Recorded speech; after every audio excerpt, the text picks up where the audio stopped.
അടി മുതൽ മുടി വരെ എന്ന അർത്ഥത്തിൽ ഉപയോഗിക്കുന്ന ഒറ്റപ്പദം.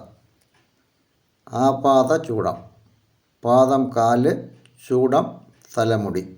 ഈ രണ്ട് വാക്കുകൾ അറിഞ്ഞിരുന്നാൽ നിങ്ങൾക്കൊരിക്കലും ആപാദചൂഡം എന്ന വാക്ക് തെറ്റില്ല. പരീക്ഷയ്ക്ക് ഓപ്ഷനിൽ ശരിയായ വാക്കിനൊപ്പം അക്ഷരങ്ങൾ തെറ്റിച്ച് തരാവുന്ന 3 വാക്കുകളാണ് ഇവിടെ നൽകിയിട്ടുള്ളത്. പാദമെന്ന വാക്കിലെ ദ എന്ന അക്ഷരവും ചൂഡമെന്ന വാക്കിലെ സ തിരിച്ചിട്ട ഡ ആ അക്ഷരവുമാണ് നിങ്ങൾ ഓർമ്മയിൽ വയ്ക്കേണ്ടത്. അധികം സംസാരിക്കുന്നവൻ എന്ന അർത്ഥത്തിൽ പ്രയോഗിക്കുന്ന പദം വാചാലൻ. ഓപ്ഷനിൽ ശരിയായ വാക്കിനൊപ്പം തരാവുന്ന മറ്റു വാക്കുകൾ ഇവയാണ്: മിതഭാഷി, വായാടി, പരിവാദകൻ.